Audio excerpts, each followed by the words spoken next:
Vamos ler a sua palavra em Mateus 25, capítulo 25, versículo 13. Aleluia. E diz a palavra de Deus. Esta parábola está incluída num sermão profético. É precedido pela parábola das 10 virgens, que nós já conhecemos. E sobre a parábola do grande julgamento. Amém. Glória a Deus. E diz assim, capítulo 25, versículo 13, a iniciar no versículo 13. Diz assim: vigiai, pois, porque não sabeis o dia nem a hora. Pois será como um homem que, ausentando-se do país, chamou os seus servos e lhes confiou os seus bens. A um deu 5 talentos, a outro 2 e a outro 1. A cada um segundo a sua própria capacidade, e então partiu.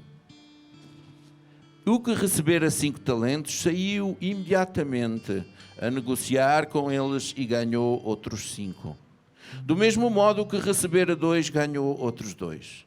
Mas o que recebera 1, saindo, abriu uma cova e escondeu o dinheiro do seu senhor. Depois de muito tempo voltou o senhor daqueles servos e ajustou contas com eles. Então, aproximando-se o que recebera 5 talentos, entregou outros 5, dizendo: o Senhor, confiaste-me 5 talentos, eis aqui outros 5 talentos que ganhei. Disse-lhe o Senhor: muito bem, servo bom e fiel. Foste fiel no pouco, sobre o muito te colocarei. Entra no gozo do teu Senhor. E aproximando-se também o que recebera 2 talentos, disse: Senhor, 2 talentos me confiaste. Aqui tens outros 2 que ganhei. Disse-lhe o Senhor: muito bem, servo bom e fiel. Foste fiel no pouco, sobre o muito te colocarei. Entra no gozo do teu Senhor. Chegando por fim, o que recebera 1 talento disse: Senhor, sabendo que és um homem severo, que ceifas onde não semeaste e ajuntas onde não espalhaste, receoso escondi na terra o teu talento. Aqui tens o que é teu. Respondeu-lhe, porém, o Senhor: servo mau e negligente, sabias que ceifo onde não semeei e ajunto onde não espalhei? Cumpria, portanto, que entregasses o meu dinheiro aos banqueiros, e eu, ao voltar, receberia com juros o que é meu. Tirai-lhe, pois, o talento e dai-o ao que tem 10, porque a todo o que tem se lhe dará e terá em abundância. Mas ao que não tem, até o que tem lhe será tirado. E o servo inútil, lançai-o para fora nas trevas. Ali haverá choro e ranger de dentes. Amém, irmãos? Glória a Deus. Esta parábola trata, quanto a mim, de um homem, e está falando, quem será esse homem? Um homem que, ausentando-se do país, chamou os seus servos e lhes confiou os seus bens. E esse homem é Jesus Cristo. Esse homem chamou os seus servos e depositou nele, confiou neles, segundo as capacidades de cada um. A um deu 5, outro deu 2 e outro deu 1. Há pessoas que, devido ao seu conceito, o nosso conceito de justiça, é de que caberia a cada um dar por tudo igual, a todos nós. É frequente olharmos cada vez mais uns para os outros e dizermos porque é que um tem mais e outro tem menos. O nosso pobre conceito de justiça, para nós, seria um conceito de justiça igualitário, mas para o Senhor não é assim. Porque o Senhor conhece os corações. Não nos esquecemos que é Ele que fez cada um de nós, que Ele depositou e sabe o que temos em cada um de nós. Ele sabe também o que cada um merece. Ele sabe o que cada um tem sido, o que cada um tem feito, onde cada um é capaz de apostar, de arriscar. E aqui Ele diz, a palavra diz que Ele deu de forma diferenciada. E nós temos que, enquanto servos de Deus, não continuar nesta conversa de que um tem tudo, outro tem mais talentos do que o outro. É claro que aqui os talentos não se refere a talentos sobrenaturais. Tem a ver com uma medida. Talento era uma medida de peso que ia dos 30 aos 40 quilos. E aqui os talentos seriam ou de ouro ou de prata.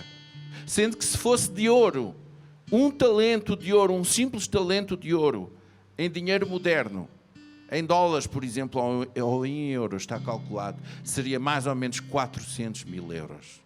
É para você ter ideia. E mesmo que fosse de prata, também não seria assim tão ruim. E ele deu um talento, e a gente pode pensar, mas porque deu só um? E no fim ainda lhe vai ser retirado. Porque a nossa ideia é que ele talvez tivesse sido muito injusto com este homem.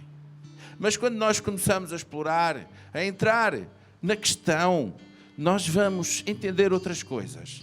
Nós vamos explorar e veremos que o que recebeu 5 talentos saiu, diz aqui uma palavra, imediatamente a negociar. Porque todos nós sabemos que o dinheiro é uma coisa que tem que ser multiplicada, que tem que ser rendida. E nós vamos entender ao final desta palavra que o reino de Deus é um reino de crescimento, é um reino de frutos, é um reino de lucro, é um reino de acréscimo, é um reino de conquista, é um reino onde se exige provas do trabalho. E no fim vem a prestação de contas. Mas nós vamos verificar que aquele que receber os 5 talentos foi zeloso, saiu imediatamente a negociar. E a palavra diz imediatamente. Ele não perdeu tempo. Deus sabe a quem deu 5. Era um servo zeloso, pronto, voluntarioso, honesto, sério, e quis arriscar. E foi com uma quantia enorme. Porque a gente pensa que 5 são 5 moedinhas. Às vezes vem aquelas imagens nas gravuras bíblicas e toma lá 5 moedinhas. Mas não, são 5 talentos. É algo extraordinário. E mesmo um talento também é. E e do mesmo modo, o que recebera 2 também ganhou outros 2 talentos. Mas o que receberam 1, saindo, abriu uma cova e escondeu o dinheiro do seu senhor. Depois de muito tempo voltou o senhor daqueles servos e ajustou contas com ele. Este texto fala primeiro da distribuição, depois da administração e depois da prestação de contas. E isto é muito sério, porque aqui, quando esse senhor veio, depois de muito tempo, o Senhor Jesus vem. Uma coisa é certa, irmãos, Ele pode demorar, Ele pode ter demorado, mas Ele está avaliando, Ele está sabendo o que está acontecendo. O tempo pode demorar, mas Ele deixou o Espírito, Ele deixou em cada servo que quis a oportunidade de ser zeloso, e não há como o Espírito em cada servo para multiplicar aquilo que só Ele dá. Porque se o Espírito não estiver presente, Ele não multiplica nada, porque nós não somos nada sem o seu Espírito. Nós não sabemos nem sequer como pedir sem o seu Espírito. E o seu Espírito foi necessário vir para nós até sabermos como pedir. E agora Ele já está num processo avançado. Eles não estão pedindo, eles estão investindo. Eles aprenderam a pedir, eles receberam e estão investindo. Eles estão crescendo, eles estão dando frutos. E agora o Senhor veio e é o dia da prestação de contas. É o dia da prova. E Ele vai prestar provas. O dos 5 talentos vai-lhe entregar. Senhor, e disse-lhe: Senhor, confiaste-me 5 talentos. Eis aqui outros 5 talentos que ganhei. E disse-lhe o Senhor: muito bom, servo bom e fiel, foste fiel no pouco, sobre o muito te colocarei. Entra no gozo do teu Senhor. Amém. Naquele grande dia nós vamos ouvir uma de 2 coisas. Ou vamos ouvir esta: foste fiel no pouco, sobre o muito te colocarei. Ou vamos ouvir esta: entra no gozo do teu Senhor. Ou vamos ouvir a outra que diz: para longe de mim, servos malignos, afastai-vos de mim, porque não vos conheço. Ajuntai-vos ao diabo e os seus anjos no inferno. Aleluia. E ele diz assim: muito bem, servo bom, foste fiel no pouco, sobre o muito te colocarei. Entra no gozo do teu Senhor. E com o que recebera 2 talentos também lhe disse a mesma coisa. Aqui tens outros 2 talentos que eu ganhei, Senhor. E disse-lhe o Senhor: muito bom, muito bem, servo bom e fiel, foste fiel no pouco, sobre o muito te colocarei. Entra no gozo do teu Senhor. Aleluia. Chegando por fim ao que recebera 1 talento, disse: Senhor, sabendo que és um homem severo, que ceifas onde não semeaste e ajuntas onde não espalhaste, receoso, escondi na terra o teu talento, aqui tens o que é meu. Será que isto é aceitável? Naquela altura não havia bancos, ou havia poucos, ou não confiáveis. Ainda hoje não são muitos, mas aqui ele decide não arriscar. Ele decide não querer saber. Ele decide fazer algo contrário àquilo que lhe estava indicado. Ele decide entrar numa desobediência. E ele enterra algo que é tão bom, que é tão maravilhoso. E eu aqui passo para uma parte da parábola que já é tremendamente espiritual. Parece até aqui que ela é quantitativa, puramente quantitativa, mas a partir de agora ela vai se tornar diferente e nós vamos perceber o quanto. Porque este servo é muito, muito hipócrita. Porque ele vai acusar o seu senhor para já. Ele não o trata como senhor. Ele diz assim: sabia que eras um homem. Um homem, ele trata-o como homem. Ele não o trata como senhor.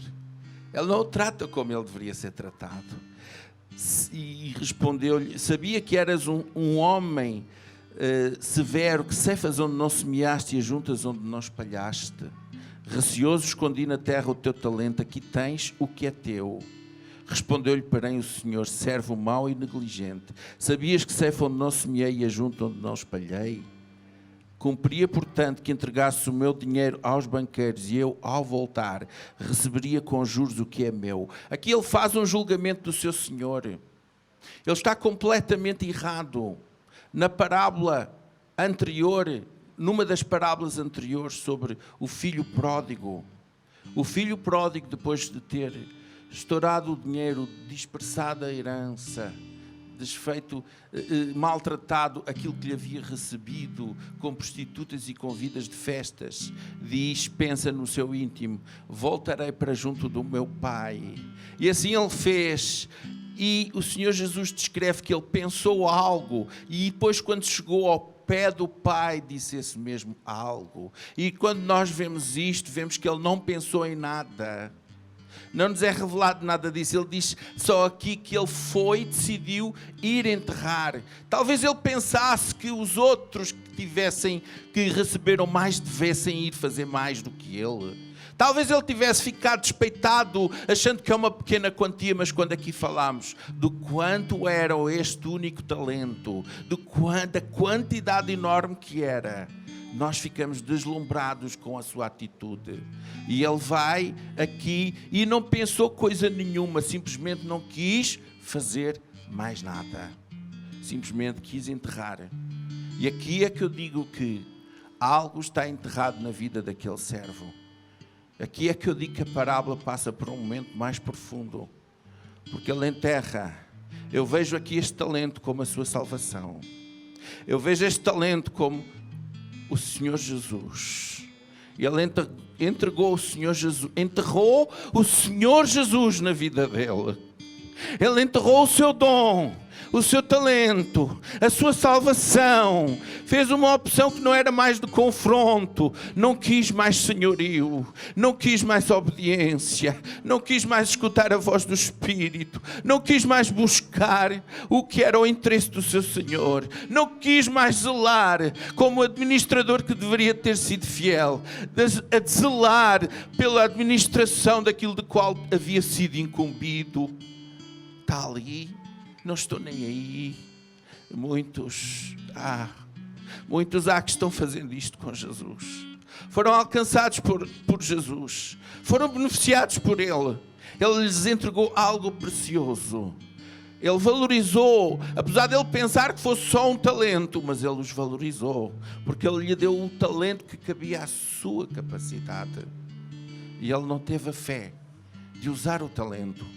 Ele não teve a fé na confiança que lhe havia sido confiada. Ele não valorizou a sua salvação. Ele não prezou a sua herança. Ele não tocou, ele não quis exercer na sua autoridade. Não quis usar aquilo que ele podia ter usado. Sabes quanto é que dá um talento de ouro? Dá para teres 40 empregados a trabalhar para ti um ano inteiro. São 100 anos de salário para uma pessoa só. Um talento de ouro. Pode pensar que é pouco, mas tu tens tanto, nós temos tanto. Será que Deus nos deu pouco? Será que o Senhor Jesus naquela cruz nos deu assim tão pouco? Será que nós o vemos e o valorizamos tão pouco? Será que Ele merece ser outra vez enterrado por nós? Será que Ele merece essa resposta? Porque o Senhor sempre busca uma resposta da nossa parte. O Senhor sempre procura que tu respondas, te ponhas de pé diante dEle. O Senhor sempre quer que tu não te escondas. O Senhor sempre quer que tu estejas na presença dEle. Mas Ele enterrou a presença. Ele enterrou o Senhor. Ele enterrou o talento. Ele enterrou a salvação. Ele enterrou o ministério. Ele enterrou. E será que nós fazemos assim em relação à família? Será que nós fazemos isso em relação a toda ou qualquer coisa preciosa? Será que nós iríamos ter prazer de enterrar um filho? De enterrar um casamento? De enterrar um irmão? Ou um pai? Ou uma mãe? Será que é coisa boa enterrar alguma coisa? Será que só o enterrar não causa em nós um arrepio? Só o esconder. Lembra-se do pecado de Acã. Ele foi e escondeu debaixo da tenda aquela capa, aquele ouro, aquelas coisas que ele havia roubado. Ele tratou com desprezo, como fruto do pecado, aquilo que o seu Senhor lhe entregou. Ele teve vergonha do Senhor na presença dos homens. E ele esquece-se daquilo que ele disse. Ai daquele que tiver vergonha de mim e das minhas palavras, porque ele enterrou as palavras do Senhor.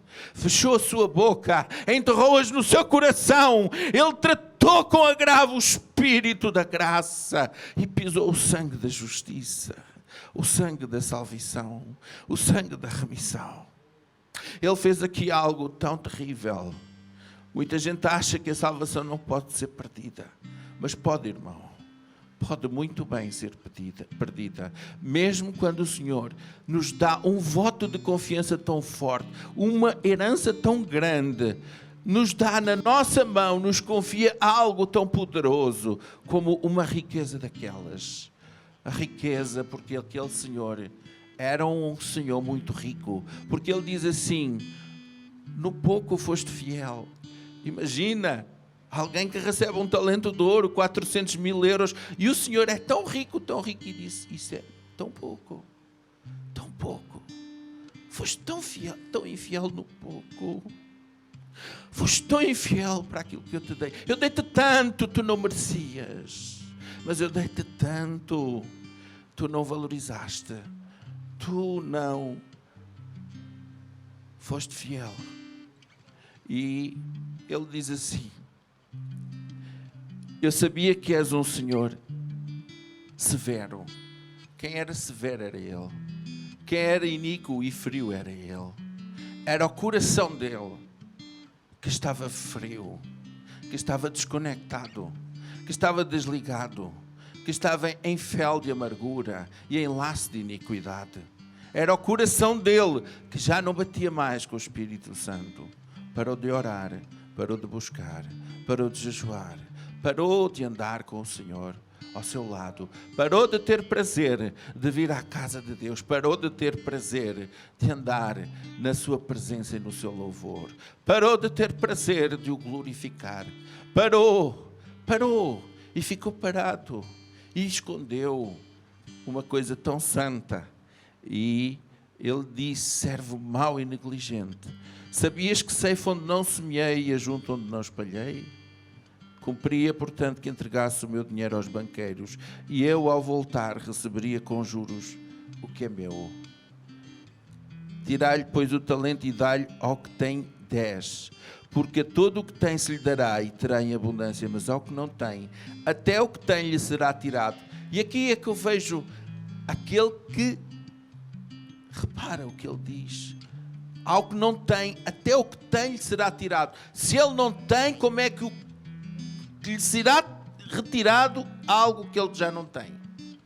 E aqui é que a parábola entra no espiritual tão forte. A salvação, como eu vos estava a falar, não é algo quantificável. Não é algo que eu agora tenho e depois deixo de ter. Mas no caso, a parábola vem usar uma palavra que é ao que não tem, até o que ele pensa que tem lhe será tirado. Ao que já não tem a salvação, mas pensa que tem a salvação, pensa que tem a confiança de Deus, até isso lhe será tirado. Ele pensa que tem, mas já não tem, e lhe será tirado. Quem não quer fazer a obra de Deus, irmãos? Quem não quer fazer a obra de Deus? Quem não quer exercer o talento que Deus lhe deu? Deus vai tirar e vai dar a outro. Quem não quer andar com Ele vai perder-se no caminho. A Bíblia diz: ao que vencer eu te darei a coroa da glória. Nós somos chamados para vencer, e quem não vence é vencido. Nós somos chamados para herdar, e quem não toma posse perde a posse. O reino de Deus é um reino em que nós temos que acrescentar, temos que dar fruto. Todo aquele que não der fruto será cortado e jogado na fogueira. E aqui diz assim: e o servo inútil lançai-o para fora nas trevas, e ali haverá choro e ranger de dentes. Isto é falar de alguém da casa do Senhor. Isto é falar de alguém a quem o Senhor confiou algo. Isto é falado porque aquele que tira a mão do arado e volta para trás, a minha alma nele não terá prazer. Quando Deus dá alguma coisa na sua casa, aos seus administradores, quando Deus dá uma responsabilidade, quando Deus dá um ministério, quando Deus dá algo para realizar uma missão, ai de quem volta para trás, irmão. Ai de quem volta para trás. Mais valia não ter conhecido a verdade do que ter-se envergonhado dela. Porque ele também sofrerá a vergonha diante dos seus santos anjos. Eu também me envergonharei desse servo. E isto é um apelo. Buscai enquanto se pode achar. Buscai o Senhor enquanto se pode alcançar. Nós temos um tempo, irmãos, um tempo que nos é concedido, uma oportunidade, um só Espírito, um só batismo, uma só obra. Temos um trabalho a cumprir, temos um dever a realizar. Deus não nos chamou para estar parado, para estar sentado na cadeira da igreja. Deus não nos chamou para estar ociosos, porque até a mínima palavra ociosa será julgada, e quem se senta ocioso diz palavras ociosas, e quem fala conversas profanas diz e corromperá o seu bom costume, corromperá a sua direção. E isto é muito sério e não podemos parar. E o pior que há é parar, o pior que há é enterrar, o pior que há é esconder, porque a luz te chama para seres manifesta. Os que não querem a luz, querem esconder as suas obras, não querem ser luz do mundo. E nós somos chamados. Tu estás aqui, irmão, e eu estou aqui. Estávamos mortos num corpo de delitos, num poço de pecados, e não saberíamos como de lá sair. E Jesus morreu para nos estender a mão, para ir lá à morte, porque nós estávamos crucificados com Ele na cruz. Ele desceu à morte e nós já morremos com Ele, para também com Ele fomos ressuscitados, senão não poderíamos estar aqui. Então não desprezes tão grande salvação. Não desprezas o Senhor do teu coração. Não vivas longe daquele que é para todo sempre.